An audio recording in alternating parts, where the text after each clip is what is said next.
You're watching a special presentation of the Charles Bookwalter Digital Town Hall. Our program will return after this message.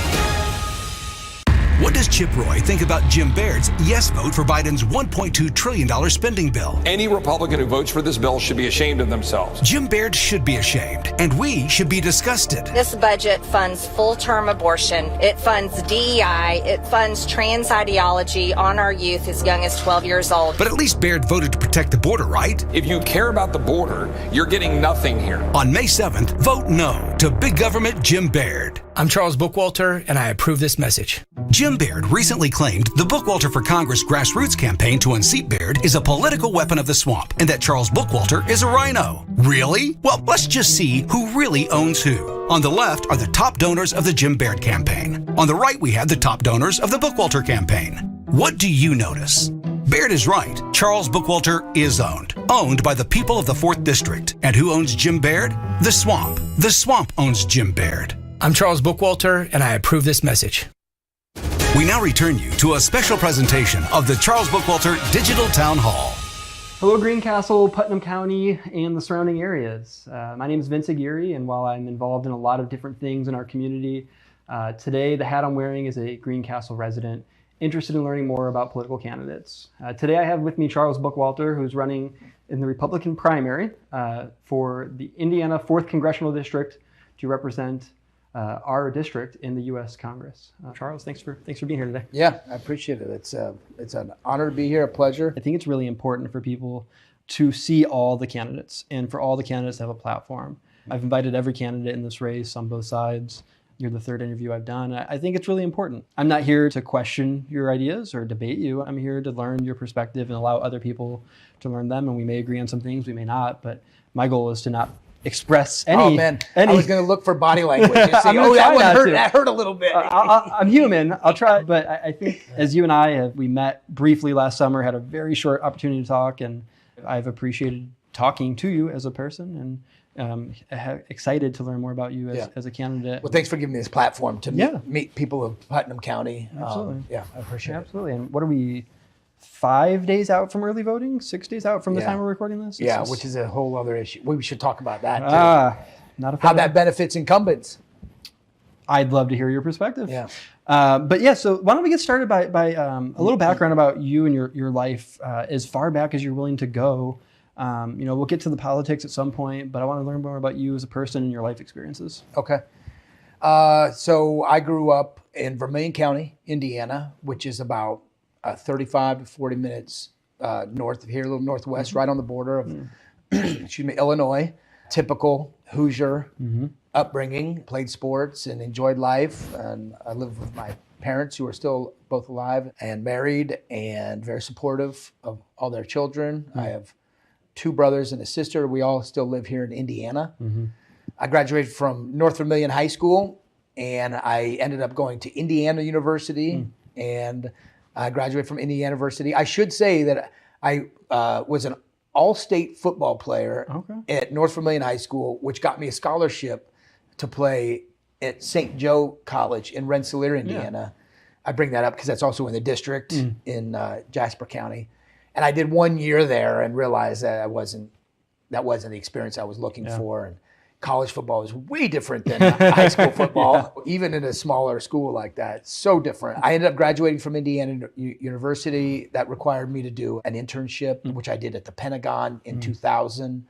I was in the Indiana National Guard at that time. That 9/11 was very impactful in my life. I worked in the E-ring that got hit by the airplane or torpedo, depending on the conspiracy theory of what hit the Pentagon. But if it was hit by an airplane, it was the airplane. And the public affairs office was actually hit. So I knew people that were in there. So it was very concerning to me. That shaped my life, made me want to go serve.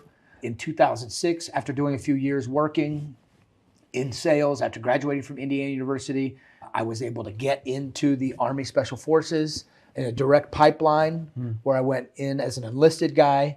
It took me 3 years to earn the Green Beret because I was a medic, which took a year, and I had Chinese as a language, which was 6 months. So it's a year and a half of that training.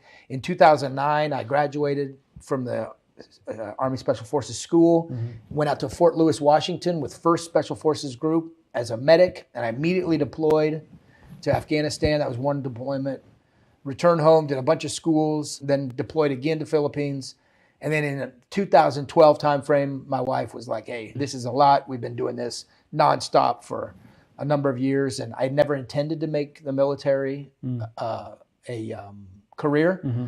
So we came back home, moved back to Indianapolis, and I leveraged that job that I had as a medic in the military, in the Special Forces, into medical device sales, which ultimately landed a job with Intuitive Surgical, which is the manufacturer of the Da Vinci robot. So my job from whatever years those were, 2014, when I relocated to Boone County, to 2021, was in the operating room working with surgeons on how to use the Da Vinci robot, how to convert surgeons from laparoscopic surgery to robotic surgery, work with every single level of the hospital on acquiring a robot and using robot and implementing robotics into your hospital. That's a great job. It gave me the financial opportunity to invest in some commercial real estate, which I did in Clinton County, Indiana, and I purchased a Jimmy John's fast casual restaurant as the anchor store. I say all that to tell you because when COVID occurred, that's like the two worst places that you could be. In healthcare, in the operating room, as your primary means of income, and owning a fast casual restaurant, commercial real estate, where they're trying to lock everything down. So COVID completely flipped my life, like many people, turned my life upside down. And that's what got me involved into politics. I ultimately resigned my job and my career because I didn't want to get jabbed. I was 42 or something at the time, 45, and I was healthy and I was looking at it, and I know medicine, and I'm like, hey, this isn't for me. This isn't, just the things that I look at aren't adding up for me. I was in the operating room. I saw what was the reality of what was going on in these operating rooms. And here's an anecdotal story. People always like, hospitals were overwhelmed, all that. That wasn't true. They weren't overwhelmed because COVID patients come in. They were overwhelmed because of the policies that were enacted due to COVID. So nurses that cared about medicine, they stayed there and worked. Nurses that didn't care were the same ones that came in, because a lot of people don't remember this.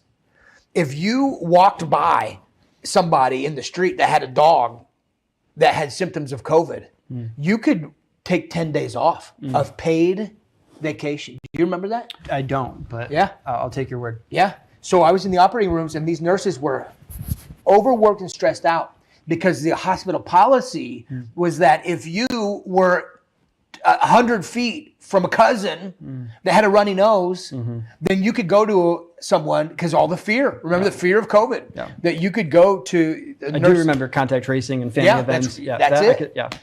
And then you got 10 days off. So that's why hospitals were overwhelmed, is because so many people were taking advantage of the overreaction to COVID. Same thing happened in my Jimmy John's. People would quit, or they would just say, I'm not coming to work today.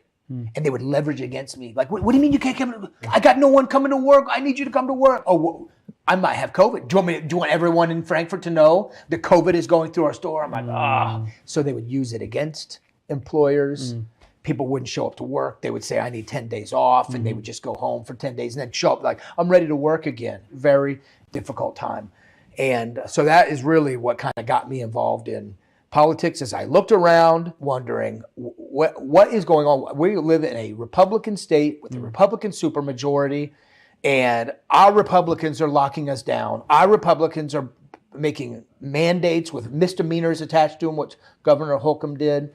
No Republican is standing up for us. My congressman should be in front of businesses' doors saying, you cannot shut these people down. You do not have to comply with these mandates. It's just a mandate. It's not law. Do not comply. And if I was representative, that's what I would have been saying. Do not comply. Because I lived it in my own life. I stood up against the mandates. I resigned my job, my career. When the health department called me and complained that because I wasn't masking my employees, I told them, I don't care what they say. I am not going to mask my employees. I'm not going to separate my chairs. I'm not going to put the stickers down. If you don't want to come in here because you feel unsafe, then don't go to Jimmy John's. Use the drive-through. If you don't like our policies, then go eat at Arnie's or another sandwich shop, because I was assessing what was around me, and what I was assessing was not the narrative that was coming out of the official narrative coming out of both the parties, the uniparty system. So that's where I am. That's why I am right here. So that's my background of my life. I did about 10 years in the Army Special Forces, 2 combat deployments. I earned a Bronze Star for meritorious service, and just did a lot of trainings and schools and stuff like that. Yeah. Thank you for your service. Appreciate that. Do you speak any Chinese? Is that Not anymore. Okay. It I'm sure was that's hard enough to to stay get by. fresh. Right. Yeah. It's a perishable skill. Even like Spanish, which Yeah. I have learned pretty well. It's a perishable skill and requires a lot of. probably a little easier to speak Spanish around Yeah, here of these course. days. Yeah. I took Japanese in college, and within a year I didn't have anyone to talk Yeah. to, so I don't remember any Japanese. That's right. So I can And the relate. etymology of Spanish being Latin and some Germanic, you can always hear a little bit of it. You never hear Mandarin. Yeah, never. Yeah. Never. That's fair. That's fair. Clearly, your life's taking you on this journey, and these experiences have made you passionate to run. When was the moment you knew you had to run for Congress? I appreciate the question. It allows me to talk a little bit about my faith. I can only say that it was like the same anguishing and painful prayer that Jacob had before he had the name change into Israel. It was just a lot of prayer. It was like a lot of introspection and prayer. Lord, is this what you want me to do in my life? Not my will be done, but your will be done. I had always been interested in politics. At Indiana University, my degree was in political science and legal studies. A student of history. I never watched TV. My parents didn't raise us on TV. We couldn't watch TV during the week. So I have a vast library at home. I've always collected books and read books. It's what my family, we do in our off times. Very familiar with history, philosophy, political philosophy, economic philosophy, theology. And so it's always interested me. And so again, when my life was turned upside down, knowing what our system of government was set up to be versus what we have now, and being a guy that raised my hand and said, I will protect and defend the Constitution of the United States of America, I take that seriously. I take that oath very seriously. I take the Constitution very seriously. I take my faith very seriously. And after COVID, when I'm looking around and seeing what a cataclysmic failure it was, that's when these prayers started. That's when this asking God, is this what you want me to do with my life? Should I focus on this? Should I get involved and engaged in politics? Is where the answer became clear to me. But it really was just because I was looking around and noticed or thought to myself, knowing history, knowing human history, histories of governments, of where there's always an empire that falls and a revolution that occurs, and this cycle that continues to happen throughout human history. I thought, man, this was an opportunity for our conservative elected representatives, not just in America, but in Indiana, to go down in history of some of the greatest defenders of liberty and prosperity and individual rights that we've ever had in our lifetime. If we could have watched that happen, they would have gone down in history books, been written about as the people that stood up when the people needed them. And now, as you see the after effects of COVID, now that we look back on it in hindsight, you look back, well, yeah, the few people now that are held up are the people that stood. Joe Rogan, for example, who stood up a little bit against it, or Jordan Peterson, or Malone, Dr. Malone, or McCullough. Some of these people that actually had a spine that stood up against, they're the people that we revere now. And our politicians failed us, which only goes to show that they're not. A lot of them, most of them, are not philosophically sound. They're not in it because they believe in the Constitution or limited government or the things that are so important that Hoosiers believe in, these values that we believe in it. It's self-aggrandizement. It's self-dealing.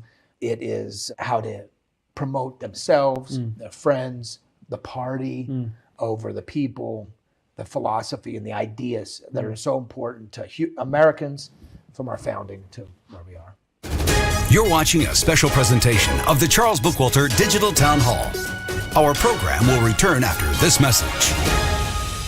Who is Charles Bookwalter? Charles is a husband, father, entrepreneur, and former Green Beret. But most importantly, Charles Bookwalter is a constitutional conservative. Charles Bookwalter will work to close our borders, ensuring the safety and security of our nation. Charles will fight to secure your personal medical freedoms, giving you complete control over your own healthcare decisions. And Charles Bookwalter will continue his fight to secure our elections, ensuring every vote counts. On May 7th, you have a choice. I'm Charles Bookwalter, and I approve this message.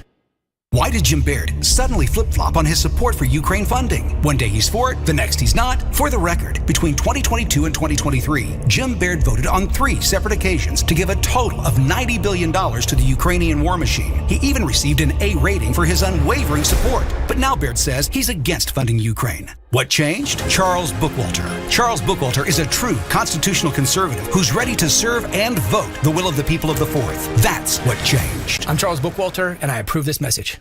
We now return you to a special presentation of the Charles Bookwalter Digital Town Hall.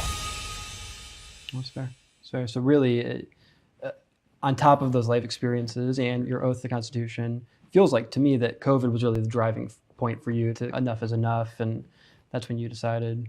Yeah, because they all failed us. Yeah. That's fair.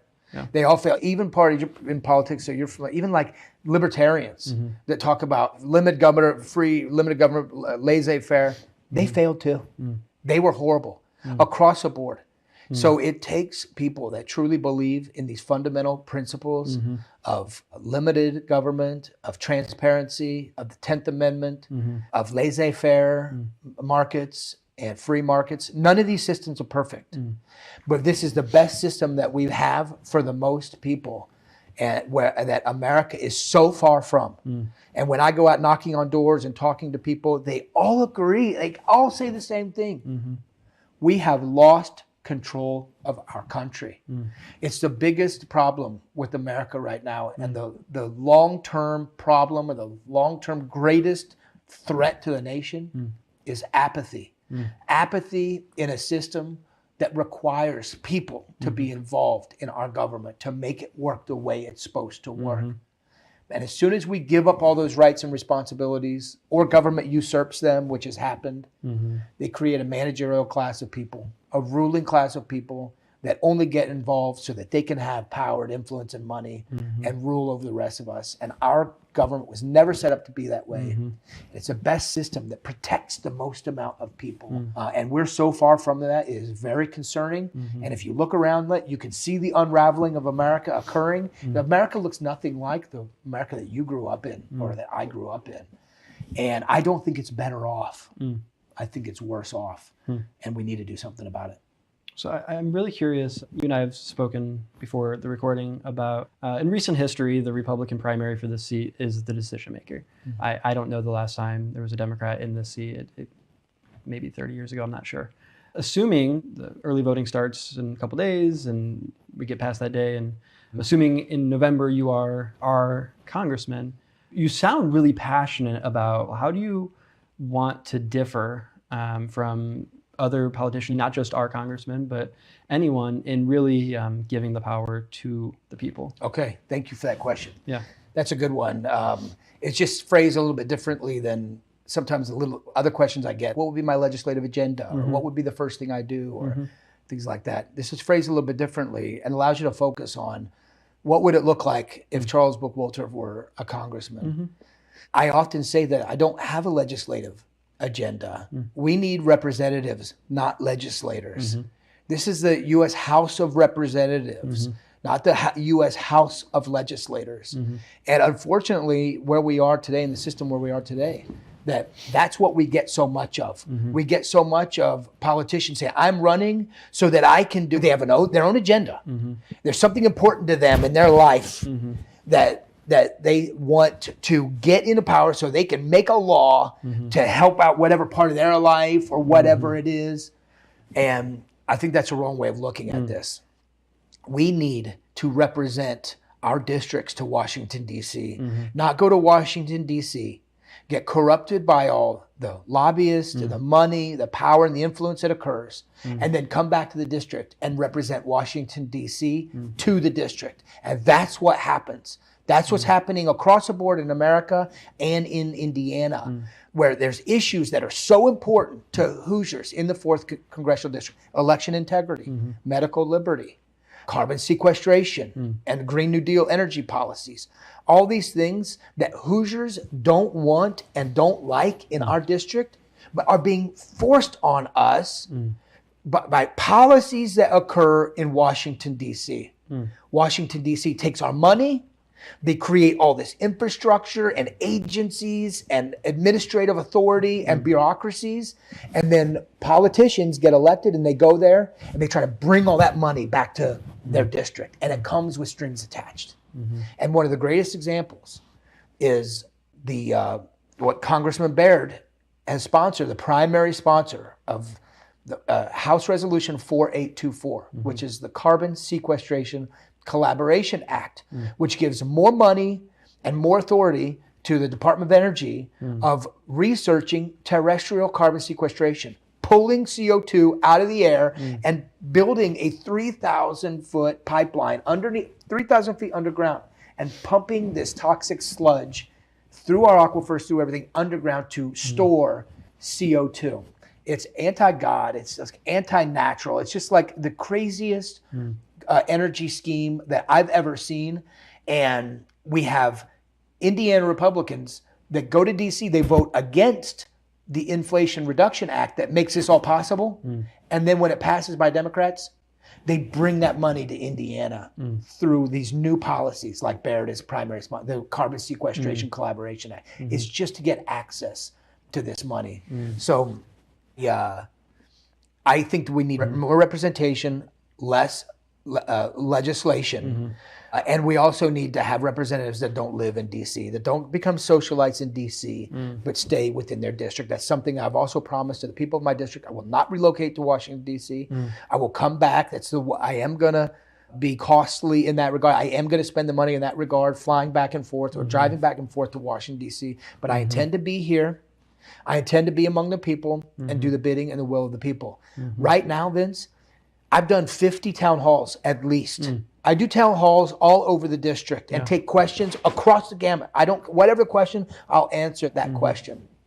And I do a live town hall. I've committed that if we win, I will continue to do those live town halls from Washington, D.C. They probably won't be every Thursday, but they would be 1 or 2 times a month where I can stay connected to the people of the district, take their questions, answer their questions, and stay close to the people. Now, my opponent, the incumbent, the congressman, isn't going to do this interview. There's debates that are set up. He's not going to show up for the debate. There's forums set up. They're not going to. That's what the incumbent should be doing. That's the farthest thing from staying from the people. These incumbents and representatives now say, you want to get in touch with me? Call my D.C. office. Have you ever called the D.C. office? You know what the process is. Either they don't answer or you get some intern, 18 years old. You never get a response. You know that you don't feel like your question is getting addressed. We would do that completely different. We would bring that office back to the people. We would have 3 or 4 offices here. We would still hold town halls. We would go to these offices and we'd meet people on a regular basis. And I know that's a tough schedule to keep, and it's going to take a lot of work and a lot of effort. That's why you need young, energetic, concerned, and dedicated people in these offices. Recently saw an article, and I think it was by Ron Paul, that talked about this, about the idea, the fact that there's so many septuagenarians and octogenarians in Washington, D.C. for the first time in the history of government. It's never been that way. Madison wrote the Constitution when he was 23, I think. And in the history of mankind, it's always been. And the older they go in, and the younger come in. And in this epoch in our time, we're being ruled by a class of people that have accumulated so much wealth and power. It's never been seen before in the history of mankind. And we're seeing it right now in the United States. So far from our founding. I spoke with another candidate in one of these interviews and shared an anecdotal story of what I'm seeing anecdotally is the people I talk to out in our community. I don't know about the whole 4th Congressional District, but the older they are, the more they want younger people, which is counterintuitive to what I would assume. I would expect someone older would think they're more experienced and want someone older and more experienced. But the older people I speak to, retirement age and above, want younger people. Yeah. And I find that a really interesting dynamic. Yeah. I've heard the same thing. Yeah. Yeah. I'm almost reluctant sometimes to say, they're like, who's a congressman? I tell them, and I'll tell them this is his fourth term, he'll be 80 years old. And they're like, 80 years old. And it happened yesterday when I was outdoor knocking. And the guy's like, I'm 78. I'm like, would you run for Congress? Like, no way would I do that. Yeah. So I found the same thing. And I was reluctant to bring it up to older people, but I find the same thing, that they're like, oh, we need younger people. Yeah. You're clearly, you're a very smart guy who's thinking a lot about this. You've been running a campaign for a very long time. When you think about that day after the election, and kind of obviously if you're a candidate, you always expect to win. You don't run without expecting to win. Do you think much about what those first days in DC will be like? And if so, what concerns do you have, if any? I do think about it a little bit, not a lot. So first of all, it's very difficult to beat an incumbent. Yeah. And I'm very aware of that. And oftentimes I say, if we win, and people are like, hey, when we win, be optimistic. I'm optimistic. Sure. If there is a campaign that's going to beat an incumbent, it looks like ours. We've knocked on 25,000 doors. Wow. We've passed out almost 50,000 pieces of literature. We have a great digital presence, doing town halls all over, and we have a lot of support for having never run an election before. So I don't let my mind go there that often about what it would look like. It's similar in Ranger School. When you go to Ranger School or an SF, you never buy the long tab that says Special Forces. You never buy the tab that says Ranger until you graduate. It's like almost like it's bad. You don't even think about that. Sure. Similarly in the military, I use this analogy a lot. When you're at the range, you got a 50-meter target, 100-meter target, 300-meter target. You focus on that 50. Yeah. And then when you clear the 50, then you work on the 100 and so on and so forth. So I'm always trying to make sure I'm focusing on the 25-meter target, which is the goal at hand, and then always looking at the 300-meter, but really focusing on these targets. And that 300-meter target is the election you referred to. And what would it look like? I would immediately, again, being a freshman, I would immediately reach out to the people that I align with. That would be the House Freedom Caucus right now.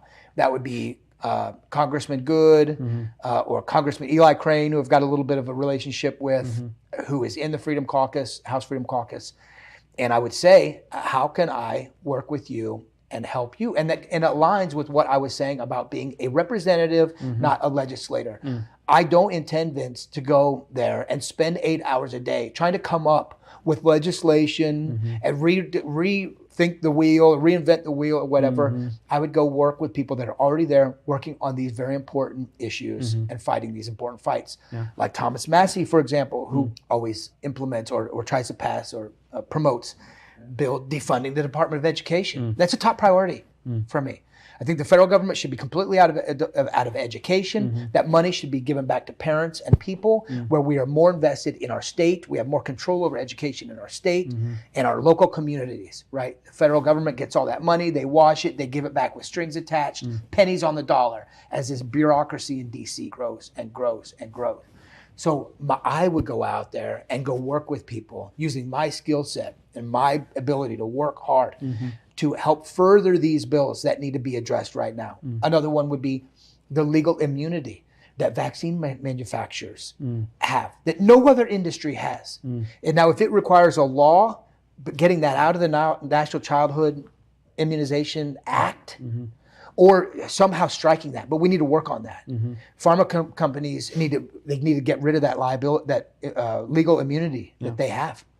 And so that's what it would look like. It would be reaching out to those people. And then you said, what were the concerns do I have? The concerns are the booby traps that are set in Washington, D.C. for people that go there. Sure. And we all know about it because representatives have already talked about it. I've talked to congressmen, they say that such and such said all these things when they ran, and then they got elected and they came out here, and as soon as the lobbyists got a hold of them, as soon as the leadership got a hold of them, they changed their tune.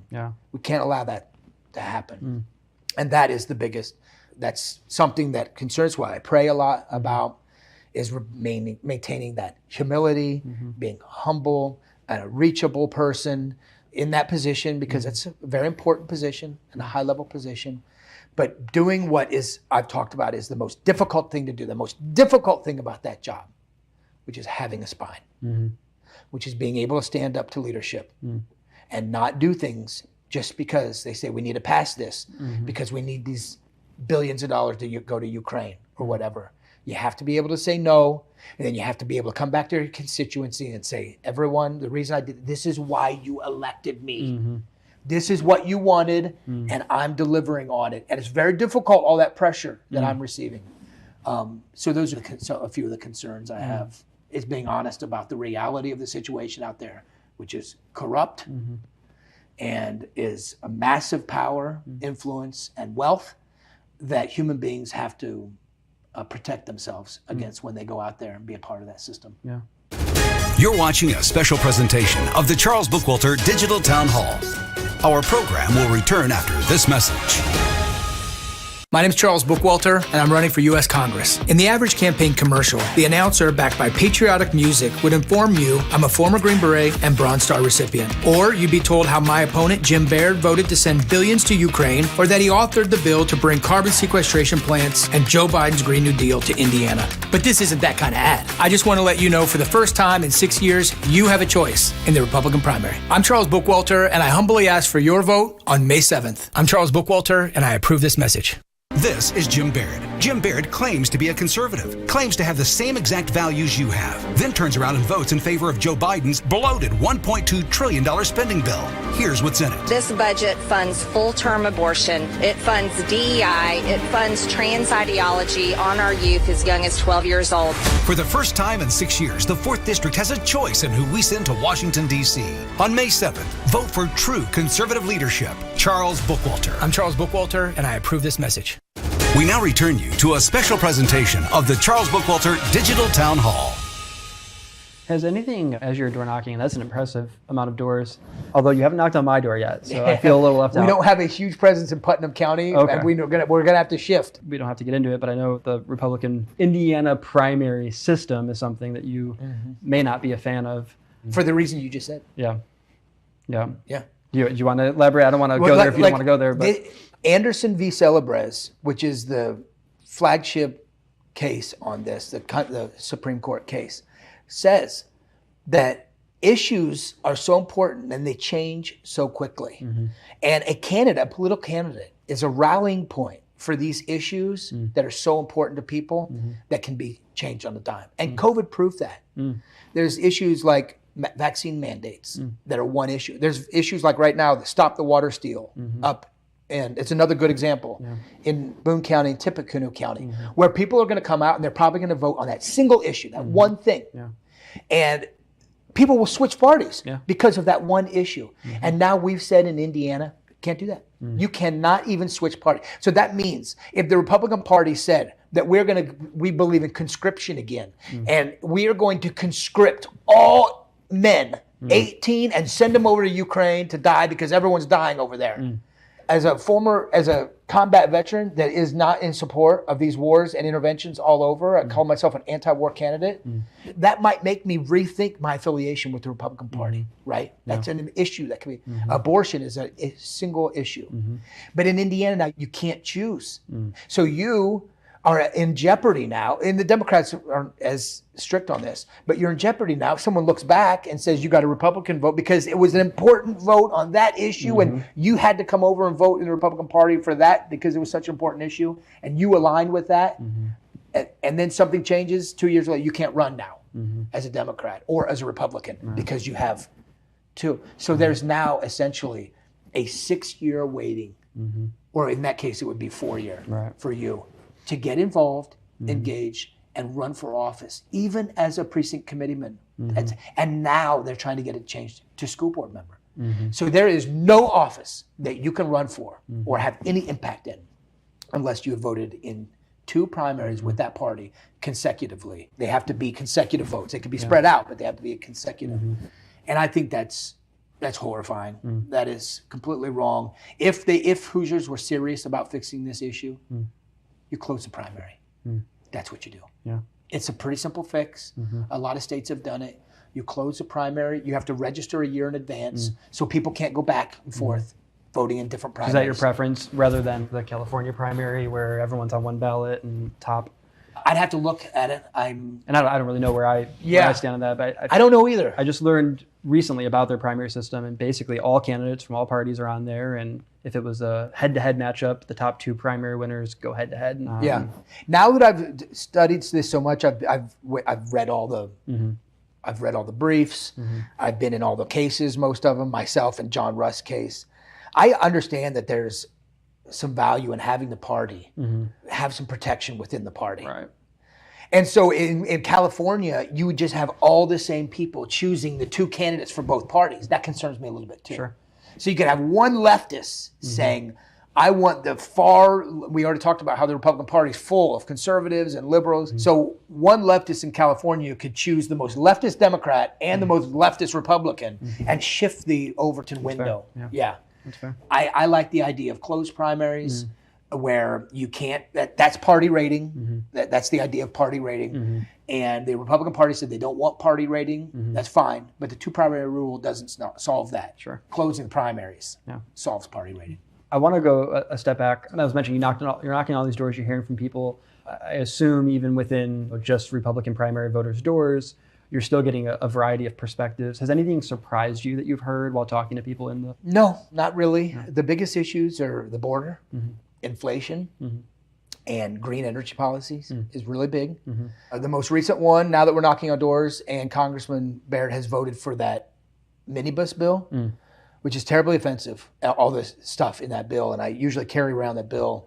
Democrats are happy with that bill, if that tells you anything. Okay. It's a big win for Democrats with that bill. A lot of social spending in that bill. That's a big one for people now. As we talked, did you know Congressman Barrett voted for the $1.2 trillion minutes bill? Oh, geez, not again. So that's a big concern. Any surprises? No, not really. Okay. A lot of people, one of their first questions is, where do you stand on Donald Trump? I can see that. Yeah, he is a very divisive political candidate.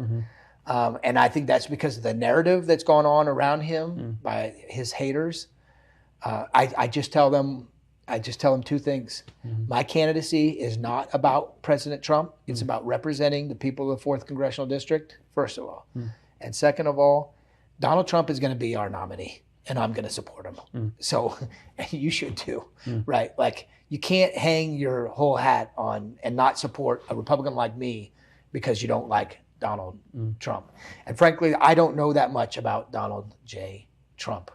There's so much psychological warfare that's going on about him and about that guy, about things that he said, which they've edited to change and make it seem it's one thing and it's really not. So I'm not sure. All I know is it doesn't matter if it's Donald Trump or if it's Joe Biden or if it's anybody else. They need a strong Congress and strong congressmen in there that aren't just yes men for the party at that point. There were times during COVID when we needed a strong Republican Congress to say no to President Trump about some things. The CARES Act, the stimulus bills, the vaccine, those were all things where we needed strong conservative congressmen to speak up against it. We don't have very many doing that. And we need more, particularly from districts like ours. Do you see anything, if Joe Biden's president and you are the congressman, anything you can align on, can work together on? Is there anything, I told you earlier, I'm a political optimist. I like to think that outside of all the negativity and psychological warfare and the evil things happening in politics, there's some good stuff in there where we can be human and see eye to eye. Is there anything you think, I know it's putting you on the spot, and not my intention, but unfortunately, I don't. And the only reason is because I feel that the Democrat Party now is just full of socialist Democrats. And after Obama, the few things that Democrats were good on, they've now failed on. Like war is a big one. There was, remember Code Pink? Remind me. Code Pink was anti-war Democrats that were against George Bush. They would protest against George Bush. And after 2012, when I got out of war, when I had my experiences in war, and I started rethinking my positions on war and interventionism abroad, I started looking at the Democrat Party and how Code Pink was anti-war until Obama got elected, and then he just continued bombing people all over. And how it's this tribalism is, look, we don't want war when George Bush is president. When Obama's president, you can bomb whoever you want. Oh, guys, that's a problem. And so the Democrats, where I think that I would align with them on perhaps something like war, they're gone too. Now, every politician at the Uniparty is fully on board with wars abroad all the time, forever wars, intervening all over the place at all times. And right now, NATO forces have been reported that they're in Ukraine now. NATO, Germany, France, NATO forces. That means, and already special operations forces are in Ukraine, U.S. military special operations forces, but that means more potentially having American men and women on the ground in Ukraine, and it should be very frightening to everybody, or troops on the ground in Iran or whatever. Democrats used to be good on that bill, on that issue, and they're not. Yeah, I think so. And I don't even know where Democrats stand on things like, oh, here's another one, because I get asked this a lot, and I don't mind talking about controversial issues. But I think, for example, cannabis should be recreational, right? I don't think it should be illegal for that. I think it should be studied. Indiana tried to legalize hemp, and I knew farmers that were in my area that were growing hemp, my neighbors who were growing hemp. They were telling me about all these opportunities you could have, hemp, concrete. I'm like, wow, you can do so many things with this. That failed. We don't have that in Indiana when they tried to push it. All that crop, it went to feed animals, or it was destroyed because all the regulation didn't allow to keep up with processing all that.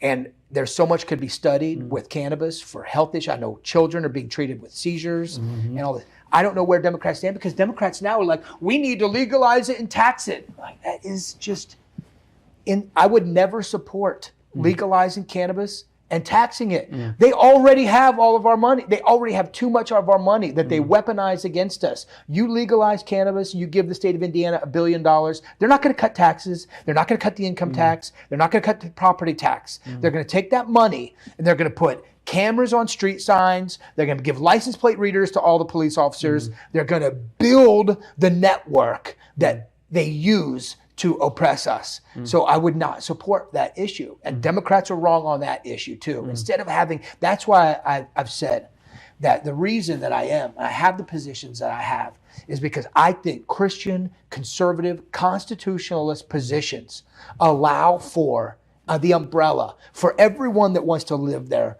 life under it. And Democrats and mainstream Republicans, and I'm speaking broadly, and I probably shouldn't speak so broad. Not all Democrats and not all Republicans, but typically the narrative is that you have to do this our way for the common good of all, or it's not going to work. And I think that's wrong. It's completely wrong. It's not for the good of all people. But in a system that would be like we used to have, like the founding of the nation. The founding of the nation, which was arguably more Christian, more conservative, and more closely aligned with the Constitution, allowed for this great system, this great petri dish of government that we had, where anyone could come in and they could look, and they could make a living, create wealth, become anything that you wanted to be. That's because it was free to do that. It's no longer free to do that. There's so many restrictions, so many regulations, so many requirements. We had cannabis back when they founded they were growing hemp. George Washington was growing hemp. We had alcohol, tobacco, and firearms during the founding of the nation. There's no ATF in the Constitution. We had all these vices and things. And our Christian, constitutional, conservative forefathers never thought that it was for them to legislate this morality. They said that we have inalienable rights to life, liberty, and property, and government is established only to protect those. That's it. Just to protect them and let people live freely.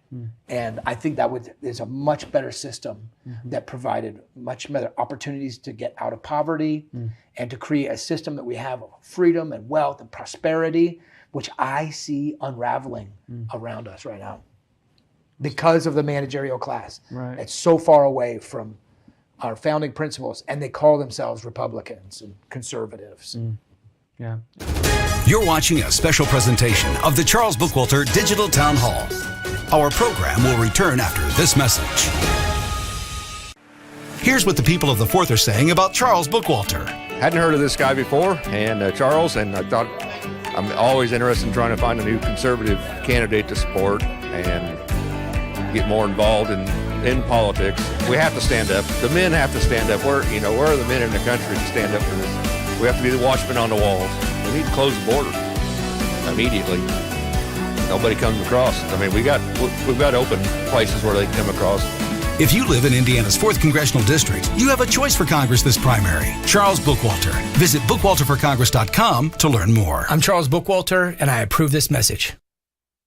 We now return you to a special presentation of the Charles Bookwalter Digital Town Hall.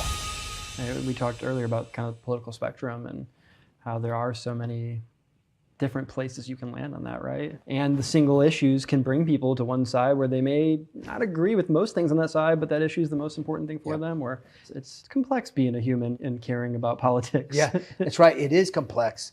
And that's why humans need to really be mindful and stop themselves from thinking that if we only had a little bit more authority, a little bit more power, and a little bit more of your money, that we could solve all your issues. We can't. We're fallen. We are sinners, we're fallen, and we can't do that. And that's why the message of the founders was so important, that we have this system set up so that the government cannot infringe on these things. That's it. Anything else gets pushed back to the state. And you determine these things in your communities, in your states, and in your local authority. And churches help. There were so many. When Alexis de Tocqueville wrote Democracy in America, when he went around in the America and wrote about it, he was so amazed that there was so many associations. There was so much engagement. That was a big part of his book. He talked about how there's so many associations that people come together and have all these guilds and associations, and they work for the benefit, and it's no government involvement. That was there's a major point of democracy in America. And look how far we've fallen. Like, the government has usurped all these roles and responsibilities. They've taken all of our money, 55 cents out of every dollar. And now we are apathetic. Well, what do you want? I'm already giving the government all my money. It's their decision now. They make it. It's supposed to be our decisions. It's supposed to be us debating these things at local level and at state levels and at community levels, and having our churches help and the local groups come together, associations. And we don't have that. And it's led to an incredible amount of apathy, where only 4, 8, 10% of people even come out and vote in a primary. Slow. Yeah. And it's my estimation that if we had major voter turnout in the primary in Indiana, conservatives like me would win in landslides. I think most people, normal people, common people, agree on so many things. It's just that we don't go out and vote. We're too busy focusing on our family, on our work, or whatever, trying to work hard to pay our taxes and take care of our family and stuff like that. Yeah. I mean, my perfect world is, even if the people I'm supporting are not winning elections, as long as turnout's huge, I think that's really important. And that's one of the reasons for doing these videos, have people get a chance to know. I've been surprised how many people, when I tell them what I'm doing, oh, there's an election coming up? Yeah. Oh, early voting starts next week? Oh, there's 5 candidates between the 2 parties? Like, it's interesting to me that people don't know that. And regardless of who a certain person may support or may not support, I want everyone to voice their opinion. I want people to get out there and take advantage of democracy. It's really important to me. Yeah. Sorry to go on my grandstand. No, we share that common thing, and I want to, for the listeners and people learning about my campaign for the first time, you asked what would it look like, how to become close to the people if I were to win. This is such a big part of our campaign, and it's something we've been doing for the last few years. Green Berets in other parts of the world, we do what's called advise and assist. We recruit, train, and fight alongside our allies. That's what we did in Afghanistan and the Philippines. We recruit people that want to throw off the regime. We train them how to shoot, move, communicate, and then we lead them in combat. We've implemented the same thing in Boone County and in the 4th Congressional District for the last few years. Recruiting people to get engaged in the process by running for precinct committeeman or delegate or county council, or commissioner, or whatever. We train them by providing constitutional classes like Constitution Alive or precinct committeeman classes. This is what a precinct committeeman does. This is how you win your election. Or we also have provided classes like FACL classes, Foundation for Applied Conservative Leadership, how to run a campaign, how to door knock, how to do all these things. So that's what we've been doing for the last few years. And we have hundreds of people that are now running for precinct committeeman, running for delegate. And most of that 2 primary rule that happened this cutoff, those were a lot of our candidates that were kicked off the ballot, that were trying to engage for the first time their local office and just run for precinct committeeman. And the parties came in and said, nope, you don't have 2 primaries. They're like, come on. So those people now that are upset with the future of America, that want to engage for the first time, that are taking the risk to go out and apply and do it and learn all this, but they only have 1 primary. They just got kicked off the ballot by their own party. You can't come do this role. It's offensive. And again, it's been a big part of our campaign. Everywhere we go, this is what we talk about: getting people engaged, recruiting them, bringing them into the fold, and saying you have to. And your job as a precinct committeeman is to go knock on all the doors in your precinct and tell them who the candidates are and why it's important to vote for you and all this stuff.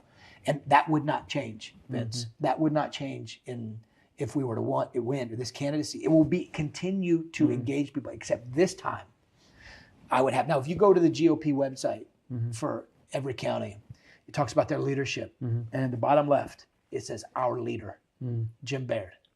If it said that and it said our leader, that's what they're saying, is that the leader within these parties, in these county parties, is that congressman. I would take that very seriously, and I would lead these parties. We would look at the good parties that are engaging people, that have people coming in, that are raising money and doing events, that are not pushing people out through 2 primary rule, kicking them off the ballot, not having any access, treating it like a little club for them and their buddies, but bringing in this average person, bringing in the average citizen. So we need you to run for precinct committeemen so we don't have to appoint them. We need to know what your issues are and your representation. So we would only encourage to build this network, this large network that we've already built in the 4th Congressional District. It's also why I'm very bullish on our campaign, is because we have so many people that are running for these offices, that are supporters, that have been brought in by me and our group and people like me that are recruiting in our area. Yeah, I see your people everywhere.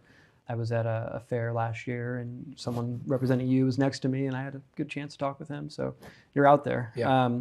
Speaking of being out there, as we're wrapping up, dialing down the political side, which is important and why we're here, and getting back to just the human side.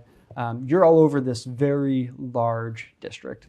People don't realize how big the 4th Congressional District is. And I've said this in all the interviews, it's going to be like a broken record, but when I drive to Chicago to see family, most of my drive is our district. And Greencastle's almost fairly center in the district. Come on, south part of it. Well, yeah, south central. I mean, it still goes down to Morgan County. South central. Yeah, I guess you're right. Yeah, up there. Yeah, I got you. But when you're out there, I know you're working hard, knocking on doors, talking to people, but I'm sure you're eating and visiting different locations.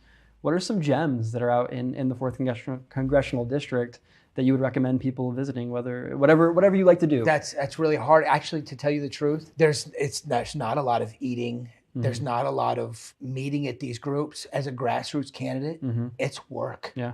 It's a lot of work. Yeah. That's what it is. We meet with, here's a gem, Briggs Core Dynamic, which is a shooting range in Fowler, Indiana, where we just did a fundraiser, a Shoot with the Green Beret fundraiser. It's an incredible training opportunity. They do classes. They do medical training classes, shooting classes, demonstrations, prep classes, those kinds of. That's a great gem. It's right in the middle of the district. But I don't eat much when I'm out. We are full on, very little time to stop and take breaks, mostly door knocking and meeting, because we have to capitalize on where we can beat the incumbent. The incumbent has a franked mail privilege, which he's using using our taxpayer dollars to campaign and tell you why you should vote for him. We don't have that. So we have to use our volunteer infrastructure to hand out literature to all the primary voters. So that's a lot of what we do. But you did put me on the spot where I guess probably the best thing about the 4th Congressional District are so many small parks and state parks that are in the 4th District that are beautiful. Turkey Run, Shade State Park.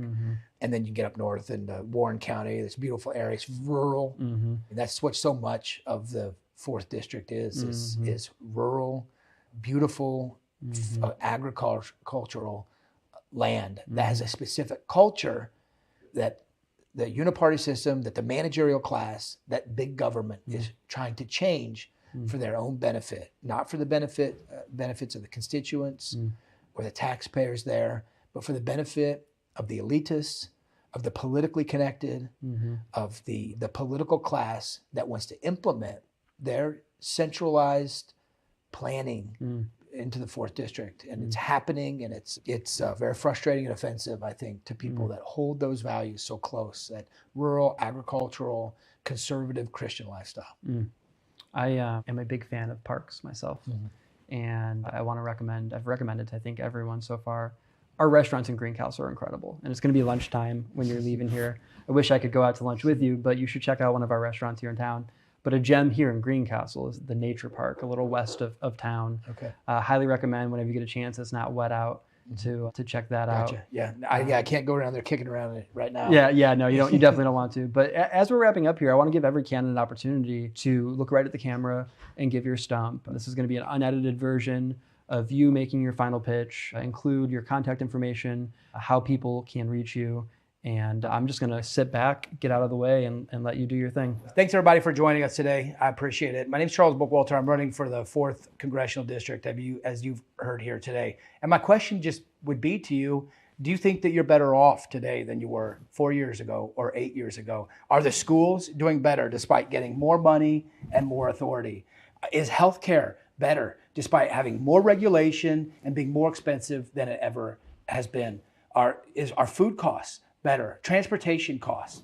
And the answer is no. We're seeing an unraveling of America, and it has to do with both parties taking too much authority, too much control, and too much of our money in taxes, and then mismanaging it. And conservatives, their feet should be held to the fire more than anybody else, because conservatives and Republicans claim to be the party of limited government, small, transparent government, and an adherence to the 10th Amendment. But in my entire lifetime, all I've ever seen is these promises that they're the most conservative person that's going to fight for your values and fight for your culture and fight for the agricultural rural lifestyle in Indiana, and they fail us. And COVID was a perfect example of the complete failure of our Republicans to stick up for our God-given rights to life, liberty, and property. And so I'm asking you, the primary is the election. And if you want to see fundamental change, serious change, you have to support someone that's out there saying and speaking the words like, we need to defund the Department of Education. We need to defund the ATF and these agencies that they've built up around us to fix the problems that they say they're going to fix, that are important to us, and then they fail. The border is a failure, despite the trillions of dollars that they get in border security, homeland security, and local law enforcement. Yet it's a failure. And there's myriad examples of that failure, despite the increase in money that they've taken from us and the increase in the responsibilities the federal government has taken. And if you want serious, significant change, then you have to support candidates like mine. So I ask for you to go out on May 7th and vote in the primary for me to represent you in the 4th Congressional District. And I appreciate your time listening to us today. Thanks for being here today. Yeah, thanks really a lot. Appreciate it. Yes, Anytime you're in town, give me a call. Yeah. You're watching a special presentation of the Charles Bookwalter Digital Town Hall. Our program will return after this message. What does true conservative leadership look like?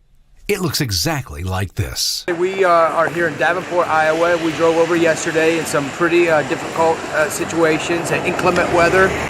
But we decided that because of the snowstorm that just came into Davenport, they were gonna need some extra help here on the ground. So we came and looked for opportunities to help the Trump campaign, but also a local congressional rep here, David Posh, I think is his name. We're headed down to the fairgrounds right now to the gun show, and we're going to go stump for a local candidate that's a patriot, just like us, an America First patriot. Well, the incumbent is a lady named Marionette Meek, Priya. And she's been in Congress, she's working on her second term and her pension, which she seems to need to be more concerned about than the big issues in our country. She's silent on all the big macro issues. She deals in trinkets and handouts for the constituents. But her positions are very clearly demonstrated by this last passing of the NDAA, the National Defense Authorization Act. $888 billion of funding, which include funding for Ukraine and all of its kickbacks and laundering of money to people in power in the United States and elsewhere. And also funding for military abortion, funding for transgender surgeries, and worst of all, extension of the FISA Act to April of 2025, which is already by the FISA court. It's been proven that they used illegally against us domestic citizens 275,000 times. But she says, well, I don't care what is in the bill as long as there's funding for the military. You don't care about all these omnibus items that are put in there. It should have never been voted for by any self-respecting Republican. If you're tired of watching career politicians sell out our country to the highest bidder, now is the time to stand up and fight back. Join the Charles Bookwalter for Congress campaign at bookwalterforcongress.com. That's bookwalterforcongress.com. I'm Charles Bookwalter, and I'm running for Congress in Indiana's 4th Congressional District because our out-of-control government is, well, it's out of control. The border's wide open, and inflation is crippling the American dream. I approve this message because it's time to change Washington, not America. We now return you to a special presentation of the Charles Bookwalter Digital Town Hall.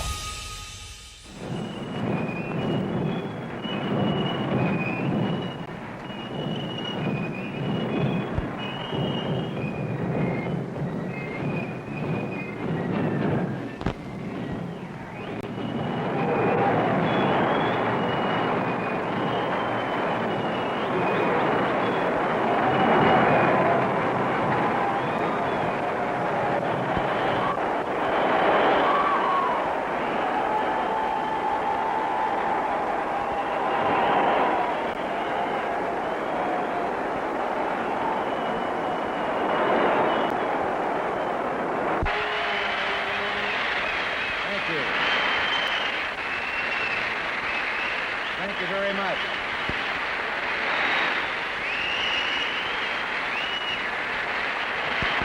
Thank you. Thank you.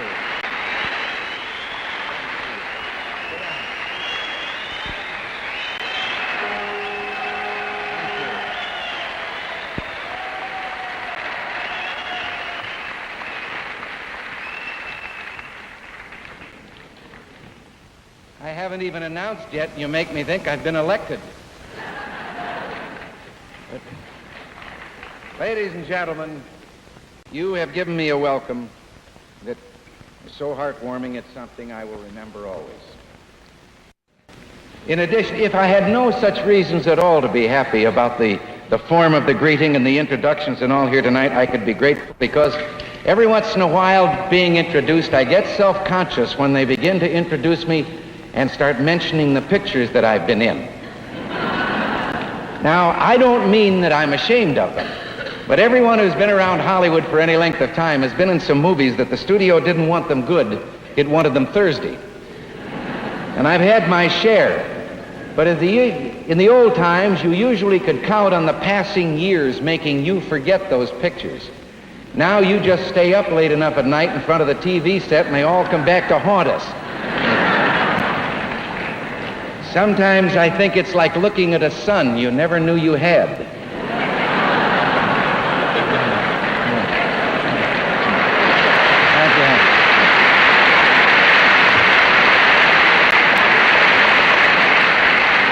That takes a second, doesn't it? I have a friend in the business who stays up late to look at his old movies just to watch his hairline recede. But you know, I've been protesting the growth of government for a number of years. I've had a concern lest the permanent structure of government becomes so big that it would become beyond the control of Congress and beyond the will of the people. And I have believed that this is a problem that crosses party lines. I've seen an interesting development down through the years. When I first suggested the danger of government control inherent in so many federal handouts, there were people who denied vehemently that any such thing could ever take place. And yet, before too long, the same people were saying, what's wrong with government control? And in the recent days, we've heard representatives in the higher echelons of government ask us, well, are you afraid of your own government? Well, to tell you the truth, I am. And all of us should be.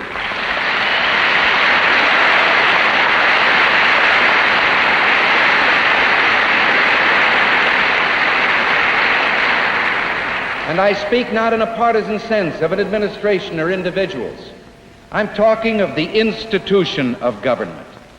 Wasn't this the admonition of the Founding Fathers, that government tends to grow, to take on power, until freedom eventually is lost? The fact is, and we can't escape it, only government is capable of tyranny. Now, I realize this is a controversial subject, particularly as we approach an election year. But then if you didn't take up things that were controversial, you'd never talk at all. There was a man knocked on a door one day, and a small boy answered, and the man said, son, is your father home? And the boy said, no. He said, is your mother home? And the boy said, no. And finally he said, well, son, I'm your uncle on your father's side. And the kid said, well, I guess you can come in, but I'll tell you right now, you're on the wrong side.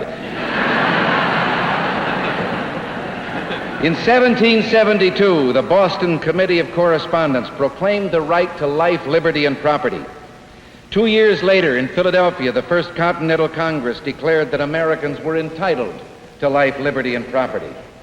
In June of 1776, the Virginia Bill of Rights asserted that all men were equally free and independent, with the means of possessing and the right to possess and acquire property. And 3 weeks later came the Declaration of Independence, a bloody war, victory, and then a new nation which would be based on a Constitution and a Bill of Rights.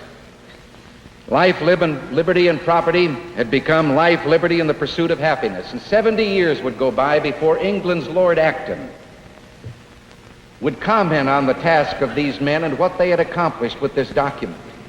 He would say they had solved two problems which had heretofore baffled the most enlightened nations.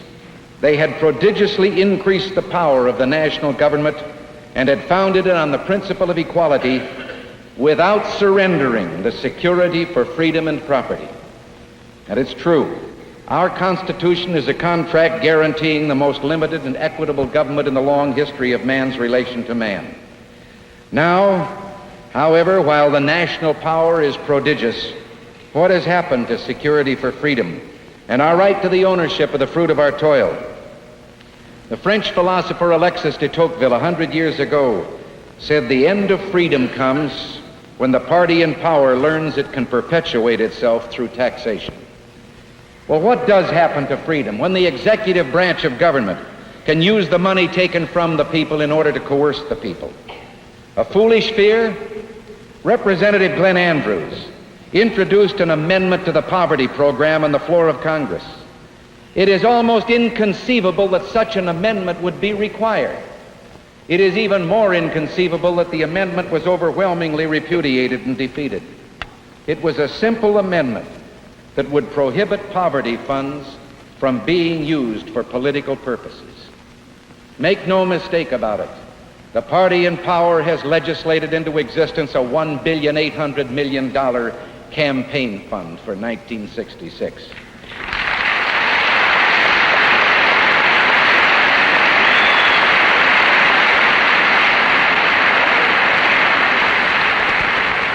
"5 years ago, we reached a new frontier, and now we're face to face with a great society. And along the way, we've added $31 billion to our debt, but we've decreased our gold holdings until concern is felt for the solvency of our currency.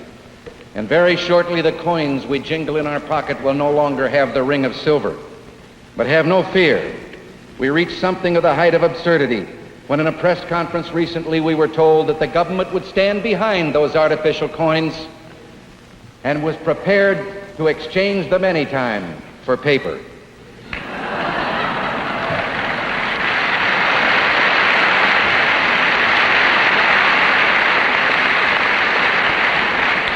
We've discovered that every family with an income of less than $3,000 a year is poverty-stricken.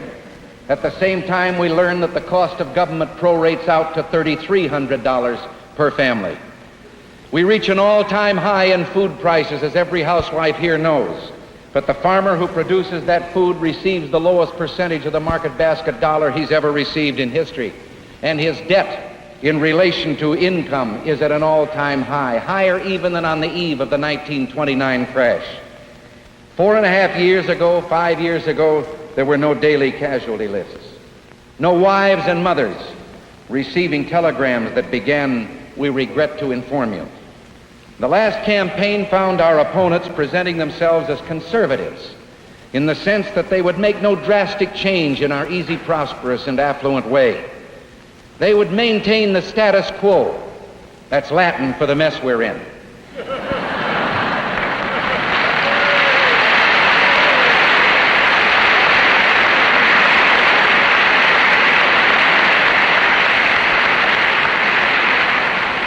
We, on the other hand, were presented as radicals who'd bring about some cataclysmic upheaval.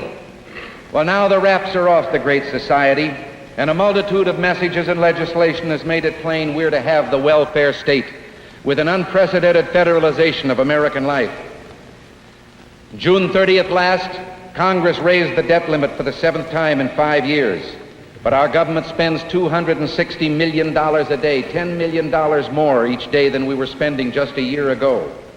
We're told that we're enjoying an unprecedented prosperity, but 42 government agencies, the government has just informed us, are spending $70 billion a year on public welfare.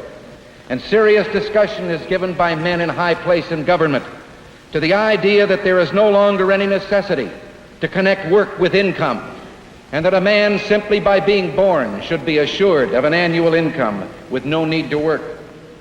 The ancient Hebrew book, the Talmud, tells us that for a father to fail to teach his son to earn a living is the same as teaching him to steal, for that might be the inevitable result.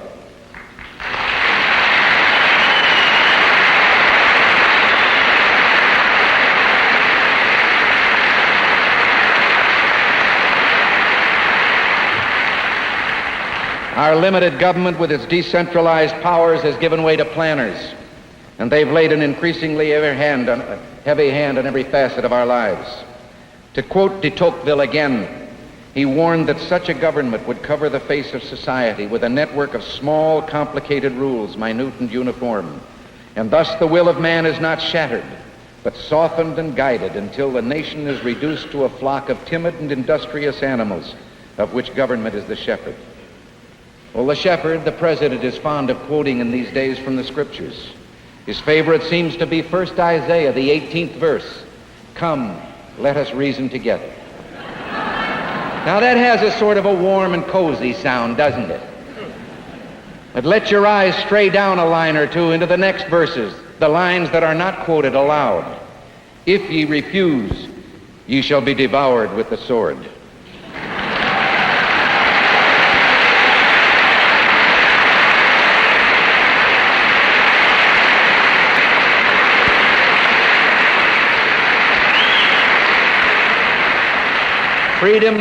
Freedom is very fragile. We've only known a few moments of it in all man's history. And most of those moments have taken place here, in this land, under this constitutional system and under our economic system of free enterprise. But freedom is also indivisible. It isn't spelled with an S. You can't elect to be partly free and partly slave. You're free or you're not free. If we ever decide we need a new Declaration of Independence, I hope we'll keep one line from the old. He has sent hither swarms of officers to harass our people and eat out their substance.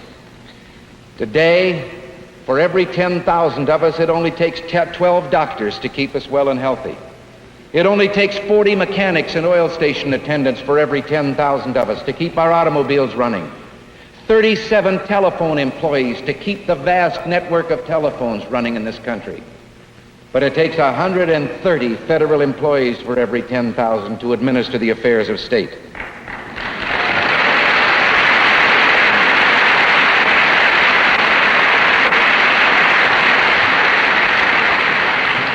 Federal employees outnumber state employees in 30 of the 50 states. I don't know about yours, but that's true of California, and in California, that isn't easy. The businessman, harassed and eaten out of our substance, the businessman spends 35% of his time filling out government forms and regulations. It has been estimated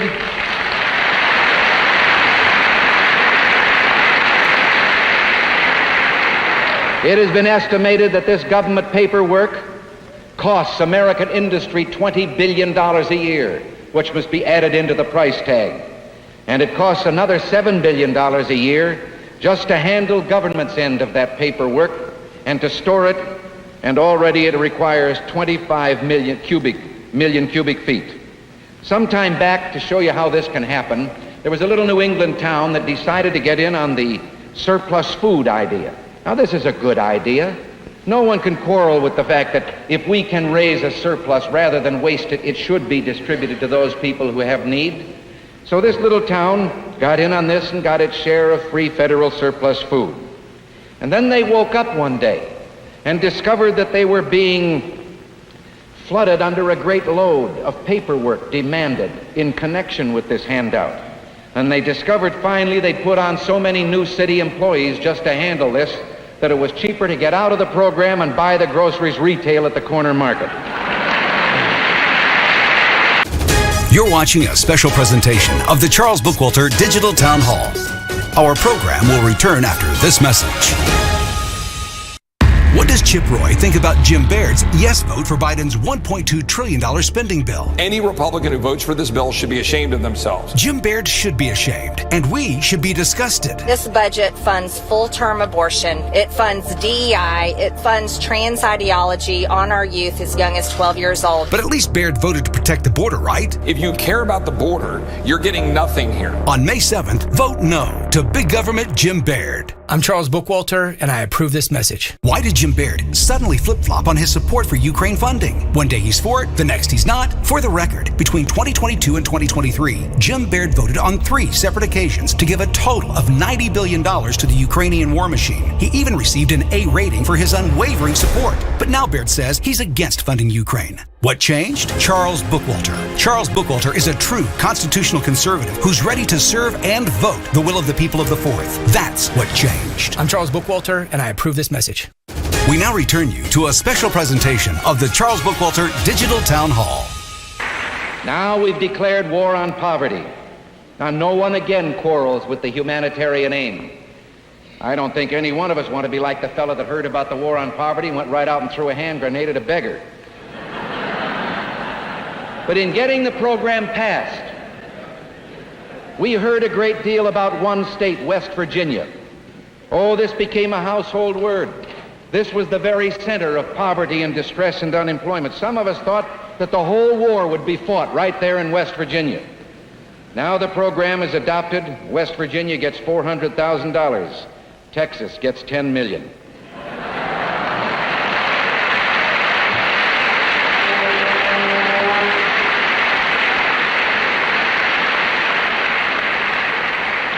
We're winning the war, though, at least on one front, on their own bureaucratic home grounds.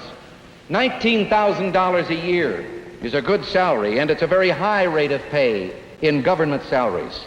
As a matter of fact, there's only one employee out of 1,000 in the Department of Defense gets $19,000 a year. Only 1 out of 500 in the Department of Agriculture. But in the new poverty program, there's 1 out of 19. Gum Springs, Virginia was awarded $74,000, $54,000 for administrators' salaries, $20,000 for the poor. While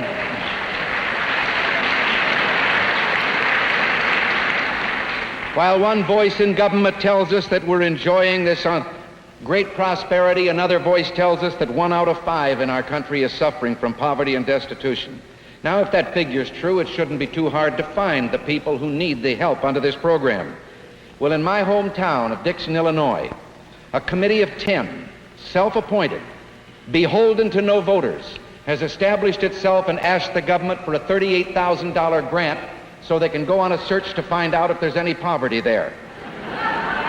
It breaks down to $10,200 for the chairman and $7,200 each for 2 assistants, and the balance will go for secretaries, mailing, office expense, and travel. In another area, more than 2,000 college graduates have been hired as a part of the program to study the culture of poverty. Now, no one disagrees with the youth portion of that program.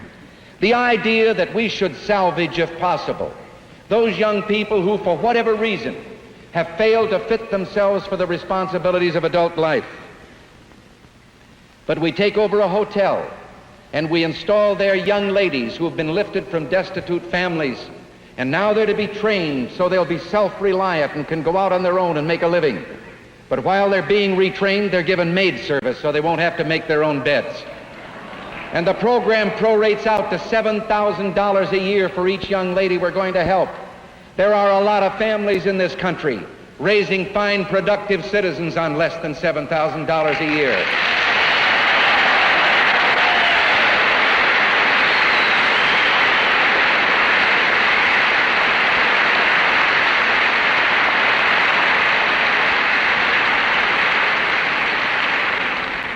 I can think of no higher, more noble purpose than to take young men and to make sure that they get an equal chance in the start in life. But we have such a program now, and we put the young men in camps for retraining, and we pay them a higher rate of pay than we give the young man who puts on a uniform and goes out to defend his country.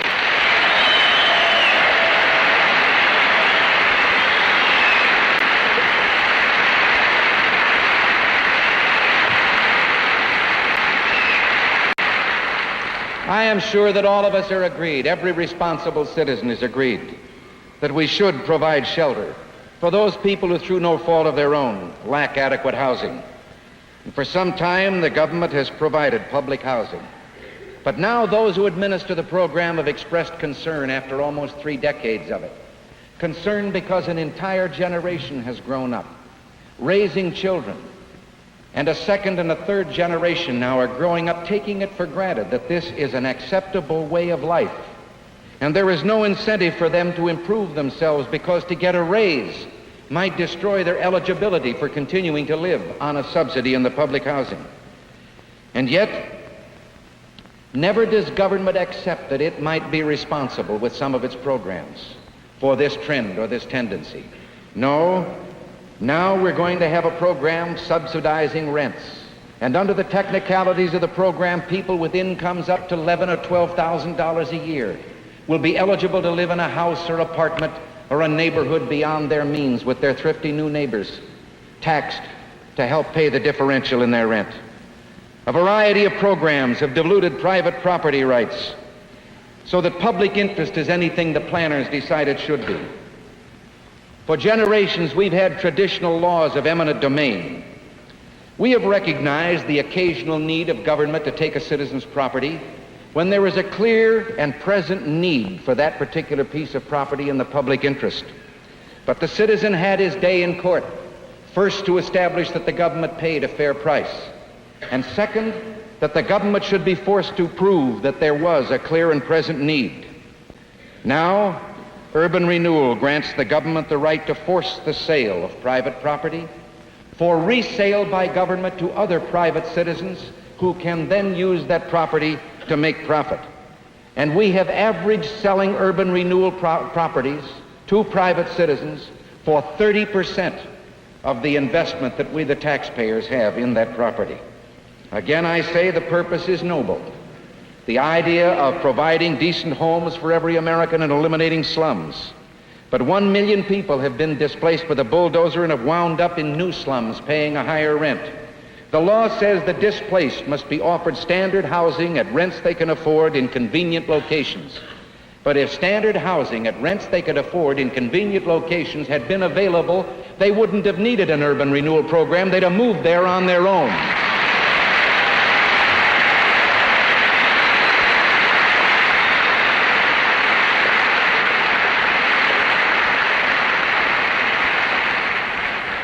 Robert Weaver, the Federal Housing Commissioner, has said in the beginning, he has made this statement public, the government gave the use of the land to the people to speed its development.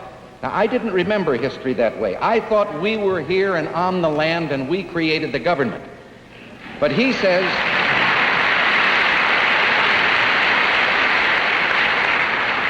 but he has announced now, it is the policy of the government to seek to reclaim complete control of the use of the land. Planes equipped with surveying instruments fly over American farms. They survey from the air accurately to see whether the farmer has violated his planting allotment. And if he has, he's guilty as charged. No day in court, and he's fined, and if he can't pay the fine, the regulations prescribe the government can seize his farm and sell it at auction to enforce the payment of that fine. For 30 years, we've had a farm program. We've spent billions to make the farmer more prosperous and to remove unneeded surplus land from farm production, to reduce the surplus. And during that same period, the national income has tripled, but the farmer's income is smaller than it was 30 years ago. And we've increased the number of acres in cultivation by 50 million. Every dollar that we spent on price stabilization in 1948, we are today spending $25. We've reduced the number of farmers by half, and the government says another 2.5 million farmers are unneeded and must be retrained and moved to city jobs. Meanwhile, at the same time, the Appalachian program provides millions of dollars to reclaim marginal land so that the unemployed can be made farmers in that area and add to the present farm surplus. And an ominous question remains unanswered. Who will decide which citizens must leave the land? And how will the decision be made?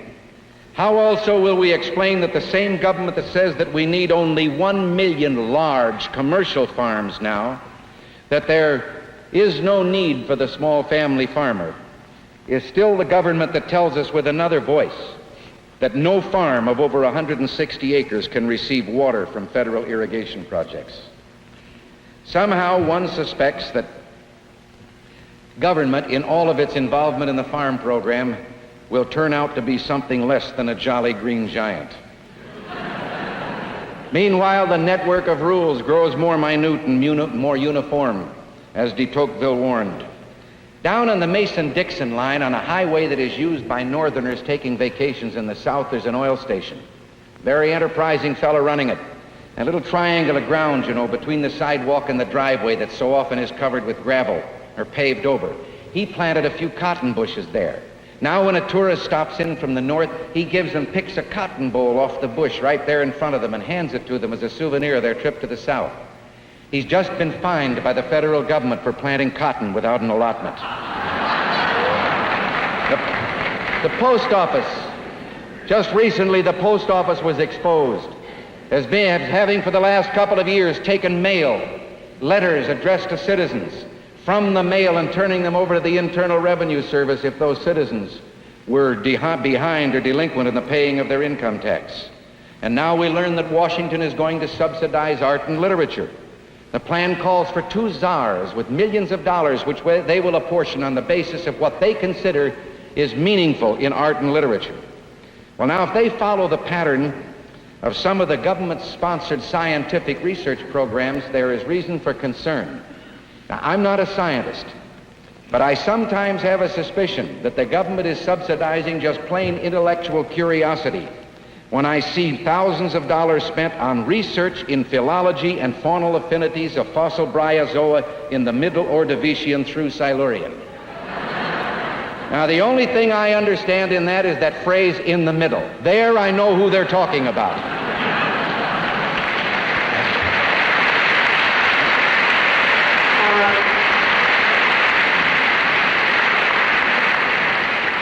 But nothing is too small for the government to overlook. The government in Washington is now concerned with our ability to enjoy ourselves in the great outdoors, recreational facilities. They've just issued a 134-page booklet on the subject. It's full of profundities. I wonder how we managed to get along without it up till now. For example, if you lay out a campsite You should provide drinking fountains at such a height that the drinking level is convenient for the persons using the fountain. But wait till you get to the exciting chapter on wildlife. Insects crawling into the ears of outdoorsmen sometimes create painful conditions. I got news for them. It's no fun when it happens indoors. You're watching a special presentation of the Charles Bookwalter Digital Town Hall. Our program will return after this message. Hello, my name's Charles Bookwalter, and I'm running in the 4th Congressional District to represent you. Jim Baird claims that he wants to cut wasteful federal spending, the same claims he made in 2018. Well, he's had 6 years to do that, so let's check out the record.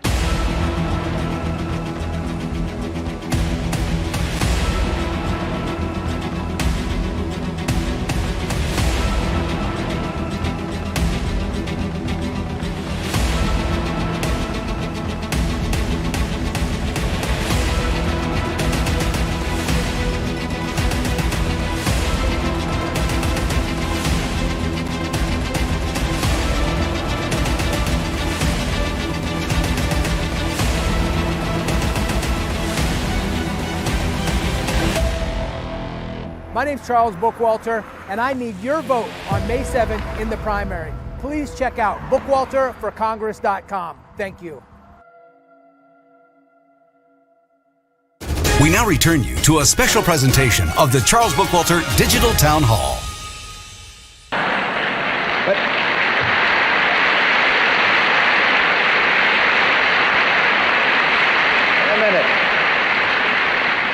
That isn't all they have to say about wildlife. If your recreational area has a bathhouse intended for the use of both men and women, it should be divided into 2 parts by a tight partition. Now you know we'd have never thought of that one by ourselves.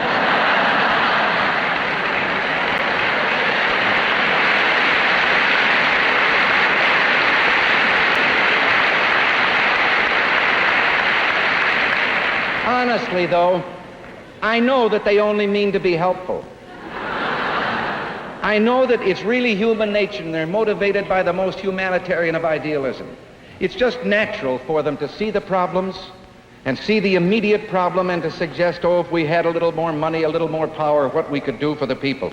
Now, in an atmosphere of emergency and excessive zeal for our welfare, the federal government proposes to invade an area, the traditional province of the local community and state, the finest public school system in all the world, with no real determination yet that the federal government is the best manager of our educational affairs. A suspicion prevails that they're not so much interested in speeding progress as they are in asserting authority in every conceivable aspect of the educational system. An educational system that has worked very well and has been responsive to parental opinion. But Washington insists that it only wants to help solve the financial problems attendant on our rapid growth. Well, problems there are, particularly because the federal government in recent years has dried up so many sources of local revenue by usurping those sources for its own tax policies.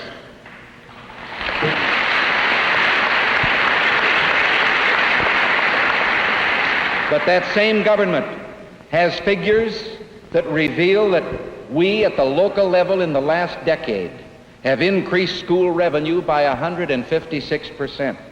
We have built in 10 years $30 billion worth of classrooms. We have reduced the ratio of pupil to teacher and pupil to classroom, and we've increased the average teacher's salary by 65%. And yet every suggestion that we make for earmarking tax money and allowing it to remain at the local level without running it through those puzzle palaces on the Potomac first is met with great resistance.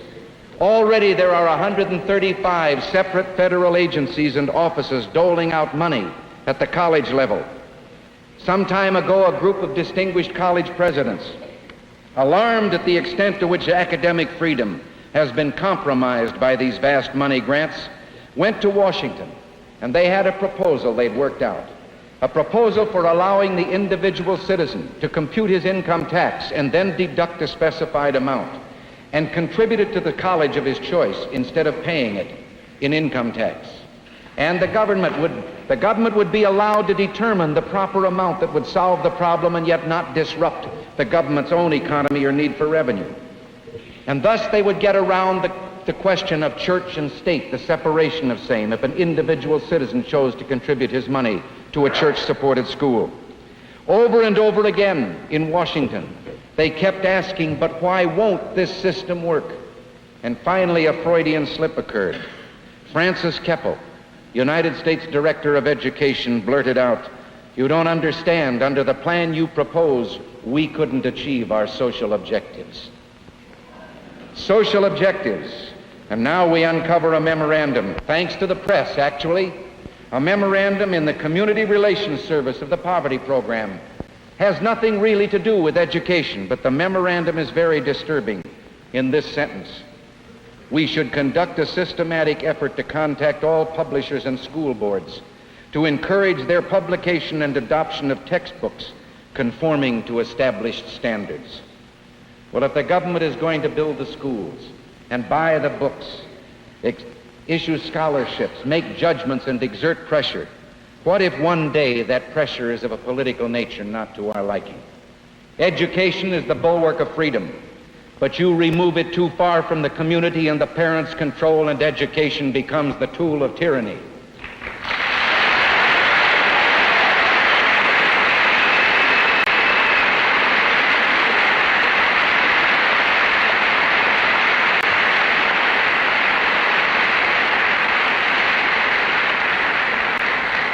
Already here and there in our land, there are too many students that are studying from textbooks that devote a chapter to public welfare and not one line to Patrick Henry.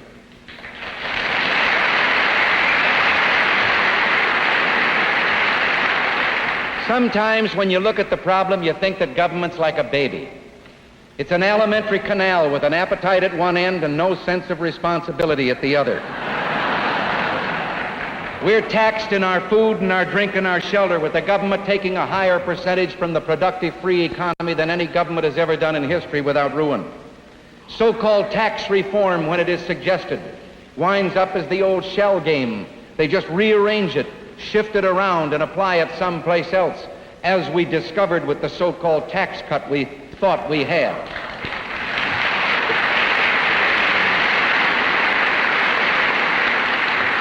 Our tax policy today is based on the idea that we're robbing Peter to pay Paul. Well, we'd better take another look. We're robbing Paul to pay Paul, and we're all named Paul. Peter went bankrupt a long time ago.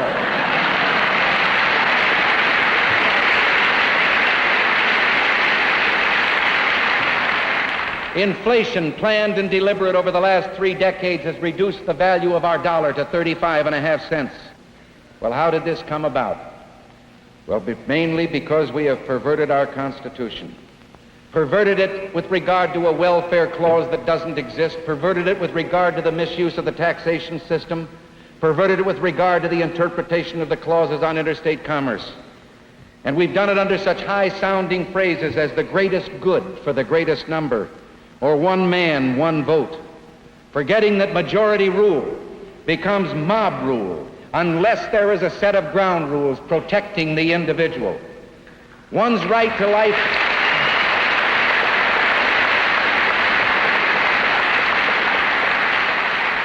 One's right to life, to liberty, to the freedom of worship, to speak, to assemble, in short, our God-given unalienable rights, may not be submitted to a vote. The very purpose of the Bill of Rights was to forever put them beyond reach of majority rule. 100 years ago, the problem of the nation was a nation half slave and half free, and whether such a nation could survive. And today it's a world half slave and half free, and whether mankind himself can survive. We call out to the guard in the night and ask, does all go well? And echoing back from the shores of the Potomac comes the word, there's nothing to fear. Nothing to fear but an evil enemy who since World War II has increased the enslavement of from 8% of the world's population to near 40%. Every lesson of history tells us that as a nation has grown in culture and refinement and advanced, It has softened, and when confronted by the barbarian, the less cultured, the barbarians have triumphed. You and I have come to our moment of truth. Does man exist only by permission of and for the sake of the state, the group, marching toward eternity in a super ant-heap, or does he control his own destiny? This is a question that must be answered by all of us, regardless of party. To those who are Democrats, ask yourselves if the leadership of your party still follows the precepts of Jefferson, Jackson, and Cleveland. Take the platform of 1932 on which Franklin Delano Roosevelt was elected, with its demand for a 25% reduction in the cost of the federal government, for restoration of constitutional limits on the power of that government, for a return to the states and the local communities and the individuals of the rights that had been taken from them. Ask which party would be most at home today with those promises. I know that the bond of party loyalty is very strong. I was a Democrat most of my life. I know it is hard to make a change from party loyalty and the party of your lifelong choice without a feeling that you're being treasonable or unfair. I say to you, have no feeling of disloyalty if you have decided you no longer can follow the leadership of that party tonight, because the leadership of that party has long since abandoned you.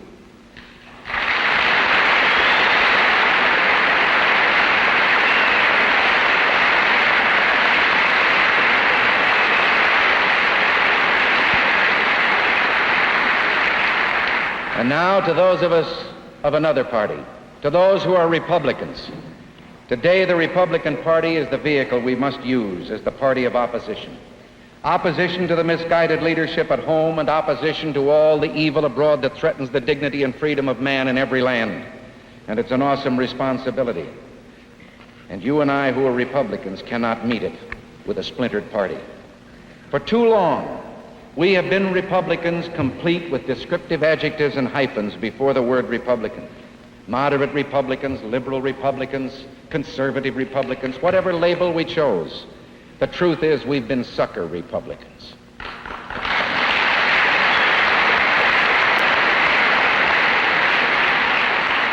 Those adjectives and those hyphens were given to us by our opponents, and the time has come to bundle them up and give them back.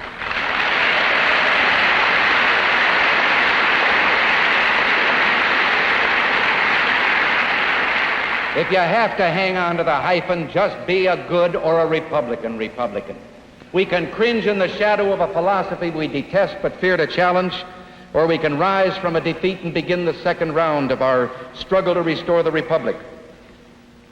And now there are those among us, there are Republicans today who understandably, so hungry to get back to the position that we once held, to reestablish some equality in this two-party system, restore the imbalance we now have, who have suggested, even somewhat cynically, that maybe we should start talking to voter blocs and making promises, that perhaps we should even reshape our party in the image of the victorious party on the basis that perhaps an imitation might get more votes than we've been attracting.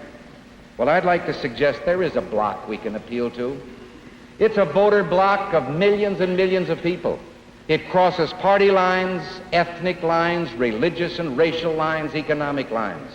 It's made up of millions of unsung heroes, people who get up in the morning, send their kids to school and go to work. They contribute to their church and their charity and their community. They believe that they were created in God's image and that God is the author of their rights and freedom. And they're disturbed because their children can no longer ask God's blessing in a schoolroom.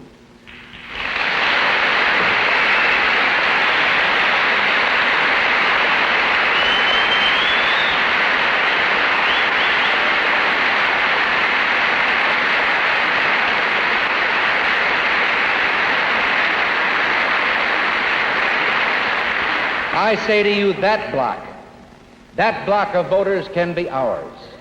Not if we come to them with any imitation or ersatz program, but only if we're willing to stand on principle. Yes, let's be willing to tell them that we too want to solve and will solve, as to the best of our ability, the problems of poverty and hunger and health and old age and unemployment. But we believe we can do that without resulting to undue compulsion and fiscal irresponsibility. That we believe we can put a floor beneath which no American will be asked to live in degradation, but at the same time we will not erect a ceiling above which no citizen can fly without being penalized for his initiative and his effort.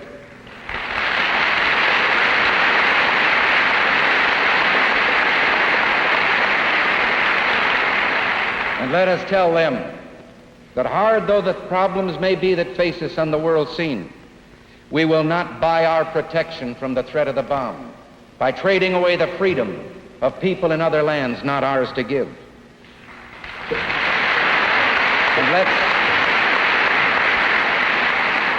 And let's tell them that if their sons are going to be asked to fight and die for their country, at the same time they'll be allowed to win.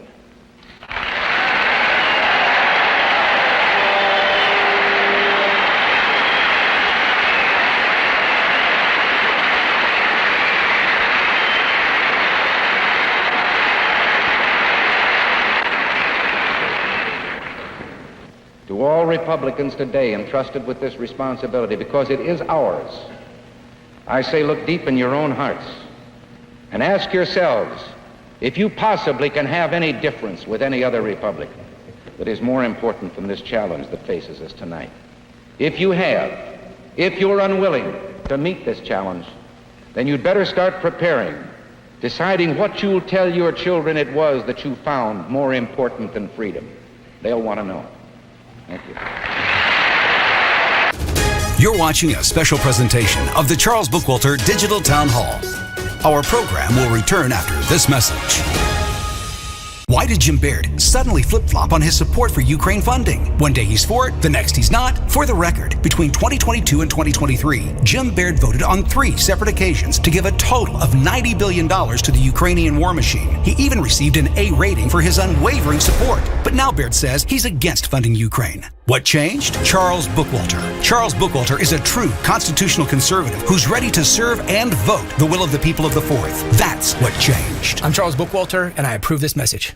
What does Chip Roy think about Jim Baird's yes vote for Biden's $1.2 trillion spending bill? Any Republican who votes for this bill should be ashamed of themselves. Jim Baird should be ashamed, and we should be disgusted. This budget funds full-term abortion. It funds DEI. It funds trans ideology on our youth as young as 12 years old. But at least Baird voted to protect the border, right? If you care about the border, you're getting nothing here. On May 7th, vote no to big government Jim Baird. I'm Charles Bookwalter, and I approve this message.